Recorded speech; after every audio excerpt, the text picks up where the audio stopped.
All right, we're here with Aiden Turner, and you wrote and directed the film Daisy. Yeah, So, how did you come up with this idea? It's different. I Definitely appreciate different, that. It was definitely like a really slow process. I think since I was in high school, I've had the idea of making a movie from the perspective of a dog. Not literally the camera, like the audience being the dog's eyes. Like it was, Yeah. I think for the longest time I sat in my head is it was going to be like a puppet or something. I wanted to do something that was like kind of unique like that, but didn't really have a story. It was just kind of like, oh, how you do it once you have the story. And then in 2018, when I first moved to New York City, I, I was going through college and, or I was taking time off college and moved to New York. And because of my college training and then also me being in New York, I was just really interested in theater a lot more. And I just noticed that I noticed that, in theater, they typically can explore more humanist themes and like over the course of long scenes, sometimes to kind of reveal character in one location. So I wanted to do something like that. And then just one day on the subway, it kind of just came together where it was like, oh, like these characters I was coming up for this like short play, like it could be also from the perspective of a dog. And like doing it in black and white, could also simultaneously be the dog's like black and white perspective, but then also be, like a reference to like the noir films of the 40s and whatnot. Yeah. So you were writing it like a play at first? Yeah.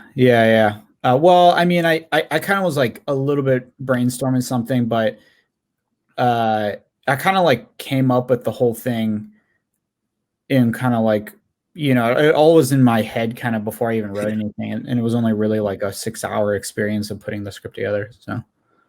What about casting for it? Were you thinking more theater type actors or people you knew, or how did you go about casting? Yeah, writing it and then making it were two different experiences. And my thoughts kind of changed between when I kind of wrote in later in 2018 and shot it kind of mid 2019.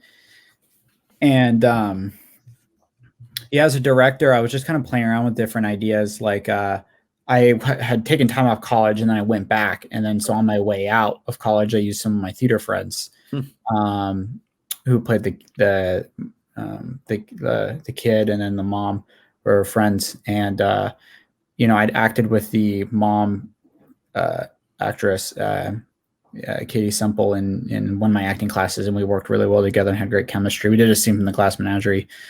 So I was like, oh yeah, let's do this together. But yeah, to be honest, like from a directing perspective, like I was like, there was like this weird thing where I was trying as a director where if I like cast the characters younger than they are, and then obviously the kid is like, if he come across as is more masculine than how he sees himself, it would create this effect where the audience would be like, well, why are these people kind of complaining about their lives? They look like, great people to me, from an outside perspective. That was what I was playing around with. Part of me kind of wishes that I had still casted them how I wrote them, like the kid being kind of like this younger, kind of like scrawnier type, and the parents being older folk. But yeah, anyways, like that was a little bit of my thought process with casting. And when you said you wrote it in 2018 and then filmed it 2009, how long did it take to film? We did in like a day. Oh, well. Yeah. We rehearsed it, and then we kind of did all the all the production design and camera stuff together. How was the editing process? Editing, yeah, it was pretty quick, to be honest. I kind of just put the footage in a vault, and then I like moved back to New York after I graduated and got settled. And then I didn't really touch it until August of 2019. And it took me a few hours to figure out how the blinking thing, where the dog's like blinking. It took me a few hours to figure that out. But other than that, it's like, just chose the takes there. I think we shot the 10-page script over. There's 2 different like sections, where the dog falls asleep and then it wakes up. I just chose the 2 best takes for both those portions, put them together, threw the black and white stuff on and the credits. And then my friend took me a few months for my friend to write that music to send me. But yeah, it was pretty quick. And did you get to see this at any festivals in like a theater, or did it, when you were putting it out there, did this all just happen and kind of online stuff? I like to do like a we're sending the film out in the world kind of premiere with friends. So in January, before the COVID pandemic hit, well, I had friends over at my apartment and we did like this whole screening, and some of them donated and whatnot. But yeah, I've yet to see it in the theater. It seems to a lot of filmmakers right now, because this has been going on for a long time now. A lot of them did not get to see their films that are in here in the theater yet. So it's just like, unfortunately, but I mean, we're still going. We're still going on. A lot of it. Were you able to get? Did you see some film festivals online? Yeah, I don't know if you know the Hudson Film Festival that's running right now. I was fortunate enough to get this film into that one, and they ended up doing like a streaming thing, and so I was like sharing that on social media, and some people saw it who hadn't yet, and I thought that was pretty fun. Yeah, that's cool. Yeah, so we'll figure it out, but either way, I thought this would be cool to do some interviews, because I've done it before for these. It's kind of like the new thing for me to do. I'm always doing interviews. Right. I thought the fact that you guys do that festival, like the Brightside is like a bar in Jersey City, right? Yeah. So we do it twice a year. We have a lot of fun. It's really for people to hang out and show up and show each other's work, and that's the point of it. So that's why we're trying to push to have some sort of fest there. So cool. It'd be fun to bring friends and just like drink and watch the movies and that's network and stuff. It's it was a little concept we thought of many years ago, and now we're on like the 12th, 13th season of it, because we do it twice a year. But it's a good place to have show your work. So that's why we're hoping. But we'll see. What about any other projects? Were you able to film or write, or what did you do during all this time? Well, I have another movie, another short kind of circulating right now. It took me that I also shot around that same period, but Daisy was more of my priority, and the other one was more complicated to put together editing wise. So I just finished it like a few months ago and just started putting it out. So I think I submitted it to you guys again. Then we might have to push that one back a little bit, but unless we have it back to back. That'd be fine. So if I got that one circulating around, and then since the pandemic, I've actually been working on a play, and a friend and I are going to try and put it up as soon as we're legally allowed to. So we're kind of trying to keep tabs on things too, when you can have people in a space. In the theaters, at Black Box Theater or something like that? Yeah, something like that. I mean, we've explored. There are some like stages, like trying to rent spaces that are like big. Maybe we were thinking about trying to do like the social distancing seating or something. And I don't know. I think we just might wait until we do want to take advantage of the fact that like the big Broadway theaters aren't open. To get people in. But I think if we start rehearsing and then we just open like literally the first weekend that we're legally allowed to, I think we can still take advantage of that. We're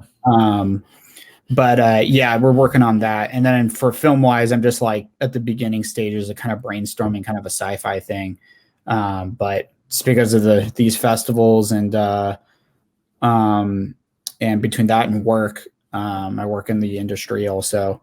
How's that going? Are you working behind the scenes? You working online? How is? I worked before the pandemic. I worked as an office assistant, and then on the side, I would sometimes work as an eco steward. Like after the DGA released all their rules for like how to do it with COVID safety, I managed to become an eco steward on Betty for HBO, and we just shot the second season this past fall. Wow. So hopefully that comes out soon. It's a fun show, and I was lucky to be a part of it. How was that on set? Like during this, was it strange being on? set during all this? Like, was it like very weird, or was it kind of normal, or like a lot less people on set, things like that? No, they pretty much had the same amount. There's just testing and things like that. There's just like another department. Like when we went to the office when we were in pre-production, like there's just another corner of people with desks, and then they obviously take your temperature, and every time you walk into a new space, or like when you first enter the office, you first enter on set, they got people there to like take your temperature. You ask the like basic questions of like, have you been with someone who had COVID in the past 14 days, like those 5 basic questions. And then like basically the whole crew is divided into 2 sections. Ones that are like zone A and zone B, and like zone B, they get tested once a week. And then zone A are basically like actors and anyone who has direct contact with the actors, and they get tested like, every other day or every day, depending how bad it is with the politics. But yeah. Well, at least you got to do it, though. Yeah, no, I was lucky to work. Very lucky. It was more than unemployment, so it was actually still advantageous to work. What do you really want to get into? Like, what was your major in college? What did you focus on? Was it theater? Was it film? Yeah, I started as theater and film, but I ended up graduating with writing. So I hope to be kind of like a screenwriter and a playwright. I hope to get paid as that. I technically am a screenwriter and a playwright already, but whatever. Yeah, absolutely. Yeah. So, are you writing anything right now? Me and my friend are the play working on the play, and then the kind of the sci-fi thing. But it'll be a while before we shoot that. Just with everything. That's great. Do you have anything that you want to promote? Any like websites or people could see any of your work or anything like that, or social media or whatever you want to? I was just thinking about that. This is kind of like the first time I've had like good exposure. So like, I really need to start thinking about like putting a site together or something. Not right now. I'm sorry, but I guess that's just to my detriment. That happens. I had stuff, then I don't have stuff, so I understand.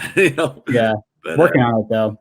Absolutely, but it's great to talk to you for a few minutes here, and hopefully we'll get to see each other in person. If not, we'll have a fun time. We'll let everybody know as soon as we know what we're going to do. Sweet, Chris. Thank you so much. I hope to see you soon. Yeah.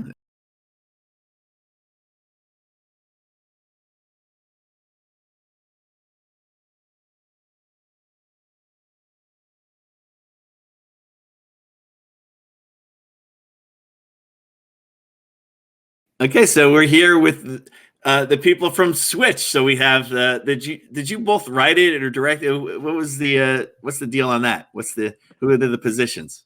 Did you both write it? Well, we both wrote it. We both produced it, and we're both in it.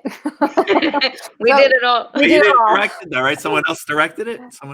No, we did. We did. Like co-directed too? Yeah. We co-wrote, directed, and we got the crew together. Me and Jen were in a play together, a year-long run of a play together, at Manhattan Rep. And long story short, we were pitched an idea for a movie involving the play we were in, and we just one day went for lunch and started. We had ideas of our own all along, and as actresses, all we want to do is work. And we're like, we had this concept, this idea, and literally one day we went to a diner, we sat down, we came up with the beginning, middle, and end, and we were like, we can do this ourselves. And that's exactly what we did. We formed our own company and just set to work and just went ahead and did it.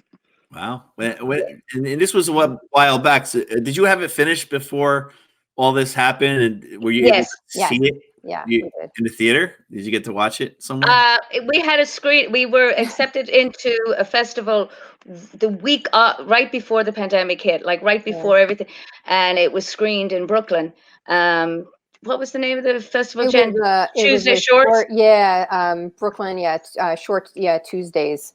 It was so it was like it screened right when all of this started going down. It was like complete chaos going on. We're like, what's happening? But so it was right at the very beginning. So the last we had it in February 29th was our last one, and we were there going, no idea. You didn't know what was going to happen, right? Yes, So great. we did have one. We had one, and Then then there was another. We had two. I did. Oh. Yeah, we had two. At least we got to see it though on the screen, because a lot of the directors are saying, no, it didn't happen.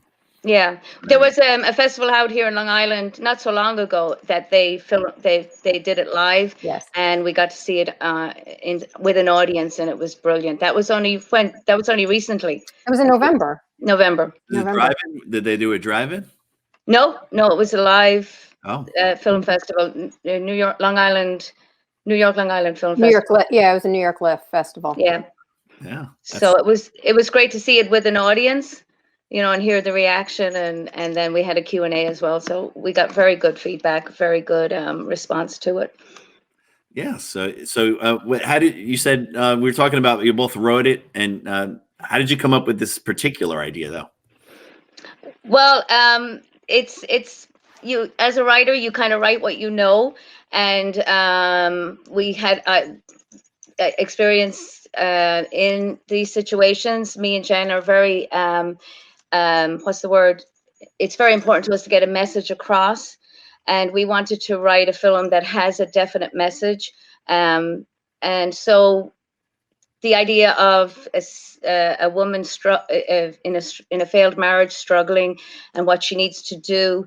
Addiction is also involved, and we just wanted to get that message out that you have to take, if you're in a relationship, in an addictive relationship, it's important to realize that you can only help someone if they want to help themselves, and that's kind of the thread through. And me and Jen came up with the idea of a therapist and a patient therapist, like that discussion within.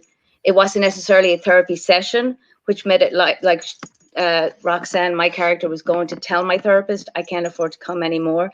And then we had a whole discussion on why and why not. And so we just want to get that message out there. How was directing each other? It was fine. We were good. Yeah, we respect each other's, feedback and boundaries, and and it was easy, right? Yeah. Yeah, and we like I said, me and Jen worked together on a year-long project before this. So in theater, on stage. So we're very close. We know, like Jen said, we know each other's boundaries. We know what makes each of us tick. And if Jen saw something that she thought, sure, try it this way, it was like, okay, and vice versa. And it is a short piece. So, and it's a conversation. It's all a conversation. Yeah. So me and Jen, we're true believers too, and less is more. So the whole movie is centered around their discussion, and so it was very easy to direct that because we were literally sitting across from each other having a discussion. So it was a lot of fun to do. Actually, we did a lot on Zoom. We wrote it together literally on Zoom. On Zoom. Which was great. It was fun. And like I would say, Roxanne would say this, and Jen would go, well, I think Dr. Owens would answer with this. We just knew. We just had that connection with each other and with the two characters. Do you both do mostly theater, or are you transitioning to film, or are you basically trained in theater mostly? I'm basically trained. I started when I was 16.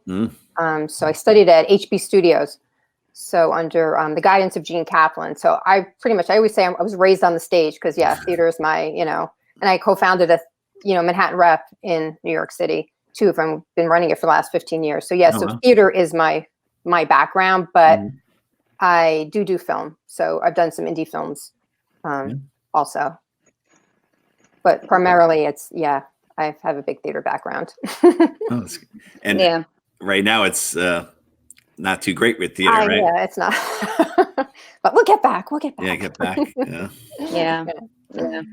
So are you writing anything else during this time? Have you been creative? Thinking of new ideas? Yeah, I have a one-woman piece that I wrote in the pandemic, and I've started writing a lot of poetry throughout the pandemic. And also me and Jen have left Switch open. We have ideas how we want to progress with the story of Switch. So we've been playing around with ideas of what happens next to these two characters, because we did leave it open. Yeah. That we can, so we want to do like Switch Part 2. Exactly. But, so we've been discussing that as well. The idea of we'd like to see these two characters maybe 5 years from now, and what happened. What about making it into a feature? That would be awesome. That would be, yeah. We're open. Yeah. So yeah, definitely.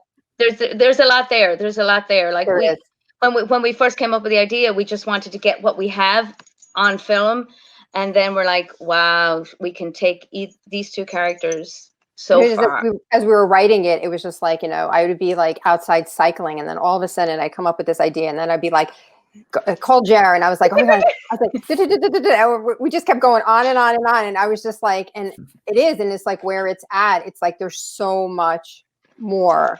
Yeah. You could develop that. That's the good thing about the characters. You can expand on them, and you made it. I mean, not just with your writing and your acting. It's a very interesting characters. That's what it is. It's like once you start, it's just the whole process. It's just all of a sudden things just start popping into your head. Like I said, it's just And the whole idea of switch. The title is literally and figuratively, because you see at the beginning the switch goes on, but also what switches on and off in your head in certain, like this situation that these women find themselves in, and what will happen. Like I said, maybe 5 years from now with the therapist, will the two characters learn a lot from each other. Yeah. Well, that's kind of that's what it is. It's like they're, I guess, very different, but the similar, same, similar in ways. So that's. And it might be a short film that you can kind of film during this time, right? It could possibly. Yeah. Possibly be done. We filmed that.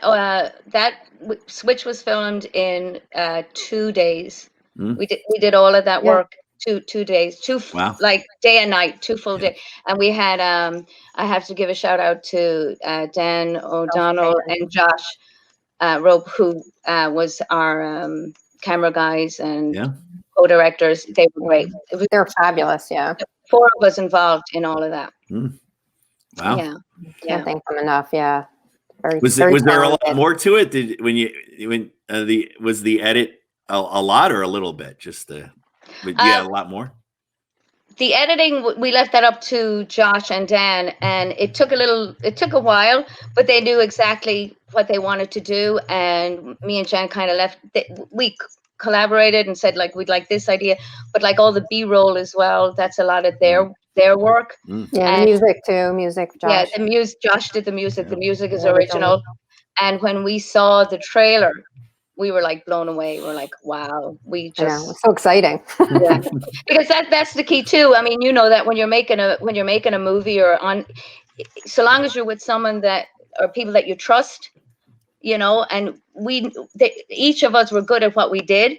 So we weren't worried. So once we filmed, like I said, we did it in 2 days, and Josh and Dan took that, and we waited to see our trailer, and we chime in, and we met a few times over lunch to discuss, what we had achieved.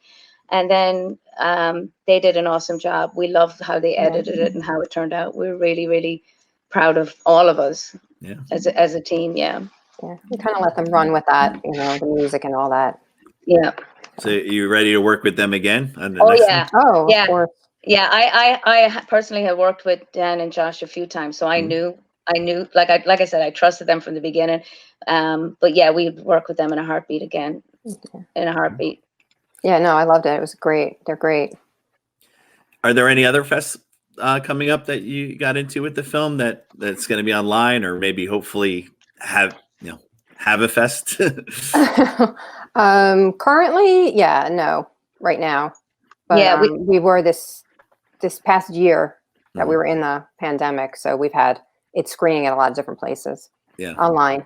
Yeah. A lot online. Online. Yeah. So we're used to it. The online thing. I'm used to it now, but I'm tired of it. But I'm still It's not. There's nothing like live. It's nothing like live. Exactly. It's like it's like theater. It's nothing like being being able to go. Yeah. Yeah. In our festival at the Brightside, we really want it to be live because so many people have a good time just talking and watching films. Well, it's always great being with people, you know, and meeting new people, and so we'll try our best to have it, but if not, we'll just do it online. So I figured might as well interview people and get that going because I've been doing that with other fests and it's been going great. So I thought, it's awesome. Yeah, no, it's definitely great. It's very, and I get to talk to people too. Anytime. We're definitely talkers. It's really my excuse to talk to people. Right? We're like, we'll go on and on. We can talk all day. It's been a good excuse to talk to so many different filmmakers. Be like, what's going on? How are you doing things? Yeah. Whole new online world. It is. Of Zoom. Yeah. I've adapted. I know it's hard for a lot of people to adapt. I've adapted to it, but I teach TV film in high school, and it's not easy. Right.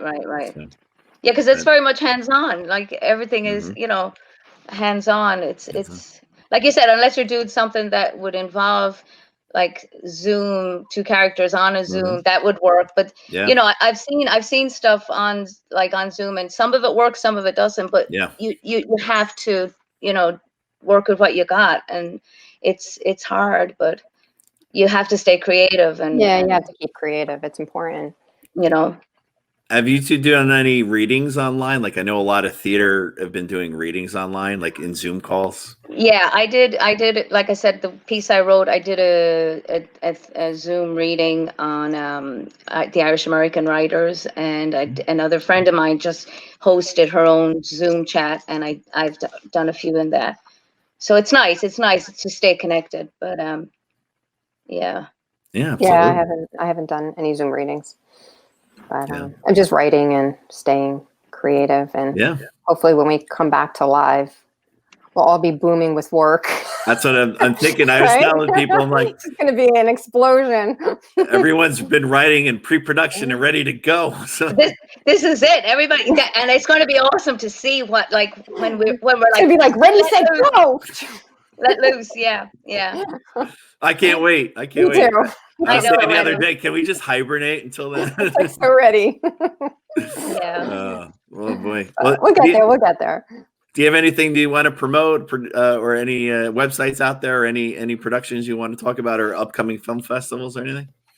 Well, we have our own production company. We have our own website, Girlfriend Style Productions, and you can reach us there. We're on Facebook. We're on Instagram.